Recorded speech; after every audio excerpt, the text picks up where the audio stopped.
Bonjour à tous, mon nom est Pascal Borel et je vous parle de Suisse, des montagnes suisses, encore une fois aujourd'hui. Je vais vous parler aujourd'hui des ajustements et de la façon dont on peut s'adapter sans avoir une peur exagérée aux circonstances qui nous entourent. Encore une fois, je ne suis ni un médecin, ni un spécialiste de virologie, d'épidémiologie, je ne suis pas généticien, mais j'ai pratiqué dans ces différents domaines, donc ça veut dire que mon objectif aujourd'hui, c'est de prendre des informations et de les lier pour les rendre accessibles au plus grand nombre. C'est mon point de vue, c'est pour ça que je fais ces vidéos. Je ne vais pas me substituer aux spécialistes, on a besoin des spécialistes, ils sont capables de vous expliquer à la molécule près comment est-ce que la pointe protéique du virus va se replier avec un atome de fluor et ceci et cela, fabuleux. Moi, c'est pas mon propos. Mon propos, c'est de vous aider à faire juste pour diminuer l'anxiété qui est suscitée par la pandémie que nous vivons aujourd'hui. Je me lève ce matin et je vois qu'on est à peu près à 680 000 cas officiels à travers le monde. Ce qui veut dire que dans une pandémie qui va faire doubler le nombre de cas tous les 4 à, disons, 7 ou 8 jours, mais c'est plutôt 5-6 à l'heure actuelle, on peut imaginer que d'ici la fin de la semaine prochaine, nous serons nettement au-delà du million de cas. On sera vraisemblablement entre 1,2 million et 1,5 million cas. Et la semaine d'après, nous serons vraisemblablement à plus de 2 millions et demi de cas. Donc ça commencera à prendre des proportions importantes. Et c'est vrai que ça peut être un peu anxiogène. Mais en fait, à l'image de ce qui se passe en Corée du Sud ou à Taïwan ou à Singapour, vous ne devriez pas être anxieux. Parce qu'il y a des mesures relativement simples que vous pouvez prendre et qui vous mettent véritablement à l'abri d'une contamination ou du fait de contaminer des gens qui vous sont chers, des proches. Et si je prends l'exemple de la Corée ou de Taïwan, en Corée, ils ont déjà, à Taïwan, à Hong Kong aussi, vécu ce type d'épidémie avec le H1N1, avec la dernière épidémie du SARS. Donc ça veut dire que dans leur culture, automatiquement, ils savent comment se comporter immédiatement. Ils n'ont pas besoin de ce temps d'ajustement qui, dans nos pays occidentaux, nous coûte tellement cher en termes de nombre de cas aujourd'hui. Et cet ajustement, il est structuré autour de quoi? C'est le fait de porter un masque. Je me permettrai, avant d'aller dans les détails techniques, de rappeler quand même que, pour les gens, pour les sources d'information, Taïwan aujourd'hui, qui est un des pays qui gère le mieux cette crise, pour des raisons purement politiques, n'a pas le droit, entre guillemets, de faire partie de l'OMS. Donc, ça n'est pas un membre du WHO, de l'OMS, pour des raisons qui sont purement politiques. Alors que, si j'ose dire, l'OMS devrait imposer à ses membres la présence d'un pays comme Taïwan ou d'une population comme la population taïwanaise, qui est une des, comme je le dis, population qui gère le mieux la crise actuelle. Et c'est pour des raisons purement politiques. Je rappelle que, des fois on m'accuse de faire du fake news pour faire du sensationnalisme, etc. Mais qu'est-ce que c'est que le fake news? Le fake news, c'est les nouvelles qui vous sont données par des gens qui ont un agenda soit commercial ou financier, ou un agenda idéologique ou politique. Et l'agenda idéologique, c'est le pire, parce que ça amène les gens à poser des questions pour confirmer leur thèse de départ. À titre personnel, moi je n'ai ni agenda financier, ni agenda commercial, ni agenda politique, idéologique ou quoi que ce soit. Non, moi j'essaie juste de garder une indépendance de raisonnement par rapport à des faits que je reçois et que je digère et que je vous restitue. Et c'est de les rendre suffisamment compréhensibles pour qu'ils vous soient utiles. C'est ça qui est important. C'est pas de me perdre dans un jargon scientifique ou autre qui rende étanche mon raisonnement et non utilisable par des gens comme vous. Je reviens à ce qu'il faut faire. La première des choses qu'on observe dans tous les pays qui gèrent bien la crise, c'est le port d'un masque. Le masque que vous mettez sur la bouche, éventuellement des lunettes que vous mettez, des types lunettes de cycliste quand vous faites, ou de sport, quand vous faites du vélo, du jogging de nuit. Pourquoi?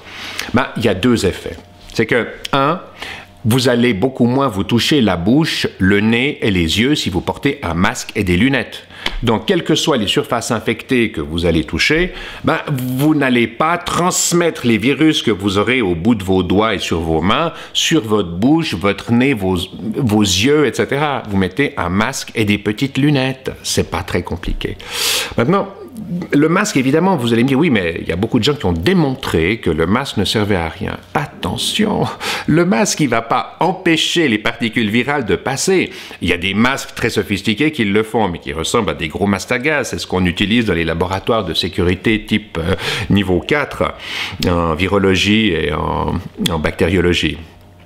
Mais non, un petit masque que vous mettez là-devant. Je rappelle une chose, un virus comme le coronavirus, qui est un assez gros virus par rapport à d'autres, en termes de taille, vous devez comprendre une chose, c'est que vous avez 5 millions de globules rouges par millimètre cube de sang. Donc c'est minuscule. 5 millions de globules rouges par millimètre cube de sang. Et le coronavirus, il est 70, 80 fois plus petit qu'un globule rouge. Donc ça veut dire qu'un masque, vous imaginez bien que ça ne va pas retenir la totalité des virus. Oui, mais comme le virus se déplace par droplets, c'est-à-dire petites gouttes et aérosols même, eh bien, l'aérosol, les gouttelettes, si vous voulez, qui sont en suspension ou autres, que vous pouvez respirer, vont être partiellement retenues. Donc, vous allez diminuer la charge virale de départ.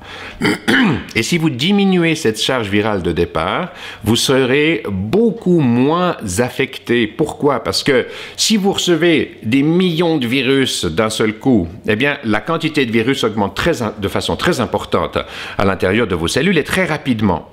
Donc, ça veut dire que si vous avez des centaines de millions de virus qui arrivent en même temps, la charge virale est super importante, le système immunitaire doit lutter à fond immédiatement, il n'a pas le temps de produire tous les anticorps et toute sa réaction immunitaire pour être véritablement efficace. Et vous allez diminuer le pronostic de la maladie quand vous la déclarez, si vous la déclarez, parce que pour 80% des personnes, entre 60 et 80, c'est quasiment asymptomatique. Donc ça, c'est encore une chance extraordinaire qu'on a dans le champ de cette maladie, c'est qu'à 80% de chance, vous aurez quelques petits symptômes légers.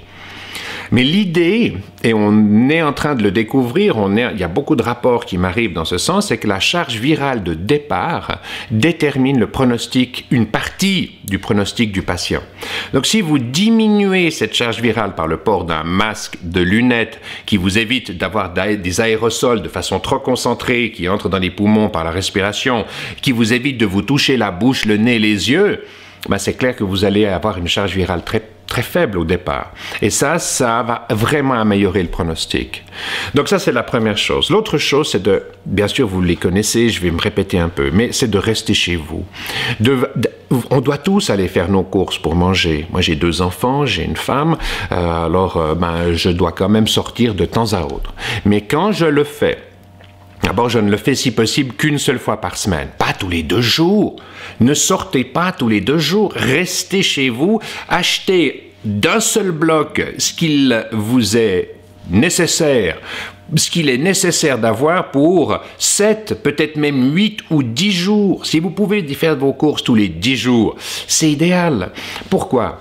Parce que vous vous exposez, bien sûr, beaucoup moins fréquemment, vous exposez les autres beaucoup moins fréquemment à ce que vous leur transmettez aussi, ça va dans les 2 sens.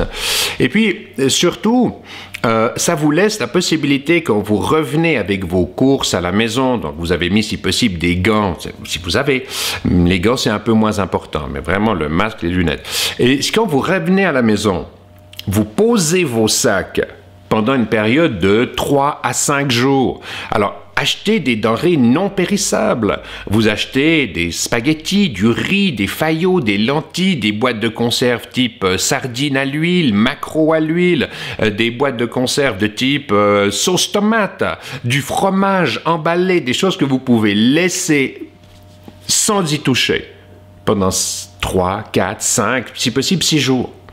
Si vous faites ça, les virus sont inactivés, vous êtes à peu près sûr qu'il n'y aura rien du tout. Maintenant, c'est clair que si vous touchez des surfaces avec vos habits, quand vous êtes en train de faire vos courses, que vous allez acheter de la nourriture ou que vous passez à la pharmacie pour des médicaments, Mais qu'est-ce que vous faites? Si vos habits ont touché des surfaces sur lesquelles potentiellement le virus peut rester actif, ça peut être de l'inox, ça peut être du plastique, ça peut... Voilà. Vous arrivez à la maison, vous enlevez vos chaussures à l'extérieur, sur le pas de porte. Vous enlevez vos gants, vous vous déshabillez, vous allez sous la douche, vous vous savonnez. Si vous pensez que vos habits ont pu être contaminés par quelqu'un qui a toussé à côté de vous ou quoi que ce soit, vous les mettez au sale immédiatement. Vous n'avez pas besoin de les cuire à 80 degrés ou à 90 degrés. Non, non, non, non. Il suffit d'avoir du savon, vous allez éliminer le virus. Donc ça, c'est très important. Donc, vous mettez le masque, les gants, les lunettes, vous entreposez vos sacs pendant 3 à 5 jours. Vous enlevez vos habits et une fois que vos habits sont enlevés, qui sont dans la machine à laver, prêts à être lavés, vous allez sous la douche. Pourquoi? Parce que c'est vrai que si c'est par arrêt au sol que malheureusement vous avez été touché, que vous avez reçu, les cheveux vont retenir ça avec des virus actifs pendant potentiellement quelques heures. Donc, vous allez vous laver. Et vous laissez vos chaussures à l'extérieur. Et j'allais dire, vous devez vraiment considérer votre appartement, votre maison, votre lieu de vie, comme un lieu stérile, comme un havre de paix, dans lequel vous pouvez revenir et où vous savez que les objets de la vie quotidienne, vos habits, tout ce que vous utilisez, est exempt de virus. Donc, il ne faut pas avoir peur. Vous transformez votre maison, votre lieu d'habitation en havre de paix qui est exempt de tout ça. Alors, ce qui est important, évidemment, c'est on me pose des questions par rapport à la température, par rapport à l'aération. Il faut aérer, c'est clair. Alors, évidemment, si vous êtes dans un milieu qui est très confiné, dans des immeubles où il y a beaucoup de gens, essayez d'aérer peut-être la nuit, à des moments où il y a moins de gens encore. Bon, il y a déjà peu de gens dans les rues, mais où il y a moins d'exposition. Ça, c'est important aussi. Mais vous devez aérer régulièrement. Quant à la température, oui, on sait que le virus... Excusez-moi. Le virus... se plaît plutôt dans des environnements frais. Maintenant, est-ce qu'il est inactivé par la congélation? Je n'ai pas de données à ce niveau-là, désolé.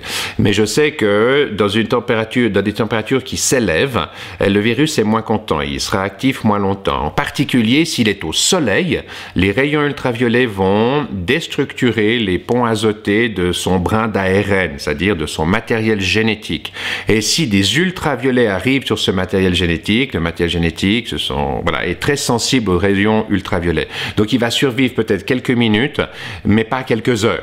Donc le fait de poser quelque chose au soleil va véritablement agir comme un pseudo-désinfectant en éliminant la capacité du virus de maintenir sa structure génétique. Donc voilà, ces règles les plus élémentaires devraient vous éviter de devoir avoir peur, de devoir être anxieux. Il n'y a pas d'anxiété à avoir. C'est clair qu'on sort d'un environnement qui a été linéaire en termes de notre prise de risque. On est dans des générations où on n'a jamais connu de guerre, on n'a jamais connu des ruptures majeures de l'environnement qui ont amené à devoir avoir une réponse très forte et rapide au changement d'environnement. Aujourd'hui, c'est ce à quoi on est exposé. Et on le voit, les gens sont la plupart du temps bien intentionnés. Nos politiques qui ont tellement de mal à réagir en Occident, il ne faut pas croire que ce sont des gens mauvais ou qui font ça uniquement pour des raisons économiques, etc. Ils font au mieux de ce qu'ils peuvent faire, mais ils sont pris dans l'inertie des systèmes de pensée, de ce qu'ils ont appris, etc. C'est logique qu'ils soient complètement empruntés. Alors, par vous-même, montrez-leur, entre guillemets, l'exemple, comme disait Albert Schweitzer, l'exemple n'est pas la seule façon d'éduquer, malheureusement, c'est la seule. Montrez à vos hommes politiques, par votre exemple, par votre sérénité, j'allais presque dire, que vous faites ce qui est important, vous portez un masque, vous faites ce que font la Corée du Sud, le Taïwan, Singapour, Hong Kong. Copiez, quand un modèle fonctionne, on ne va pas en réinventer un nouveau. On utilise celui qui fonctionne. Voilà. Donc, je pense que c'est C'est très important. Maintenant, d'un point de vue de l'économie, un très rapide point, parce que j'ai beaucoup de questions malgré tout de gens qui me disent « Oui, mais si j'ai 10 000 ou 50 000 $ ou 50 000 francs, 50 000 euros ou 100 000, qu'est-ce que je dois faire pour les protéger ?» Vous devez savoir qu'on n'est qu'à l'orée d'une crise économique. J'en parlerai d'ici peu. Je le promets pour les gens qui m'ont bien souvent posé ces questions. J'en parlerai d'ici peu. Mais on est à l'orée d'une crise qui va être majeure. Pourquoi? Parce on est vraiment devant un risque de dévaluation des monnaies. Je ne parle même pas d'inflation galopante, ça on va la connaître, mais de dévaluation. Et ce qui va se passer, c'est que vraisemblablement, si on injecte trop d'argent à l'intérieur d'un système, à un moment donné, les investisseurs ne feront plus confiance à la valeur de l'argent. J'en ai déjà parlé. Donc, qu'est-ce qui se passera? Les États vont dévaluer. Et c'est une autre façon de vous voler la valeur de vos économies. Parce que si vous avez 100 000 francs ou 100 000 $ dans un compte, et puis que tout d'un coup, l'État décide de dévaluer de 20%. On a vu ça sous François Mitterrand en France. On l'a vu à de multiples reprises dans l'histoire. Pardon. C'est une façon de vous prendre, admettons qu'on fasse une dévaluation de 20%, est une façon de prendre 20% de votre capital.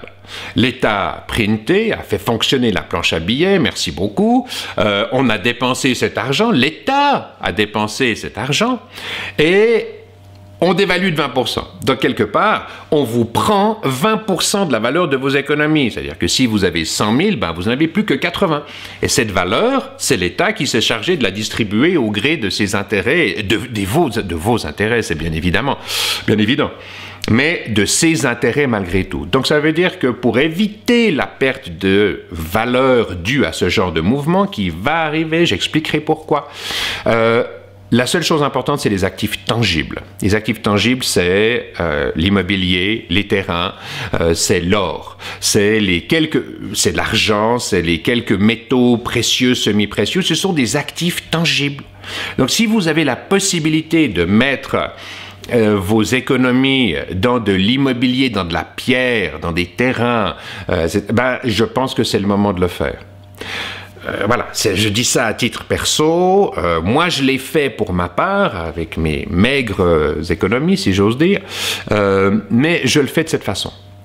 Maintenant, voilà, d'un point de vue de la nourriture, il y a 2-3 règles de base dans le domaine de l'alimentation.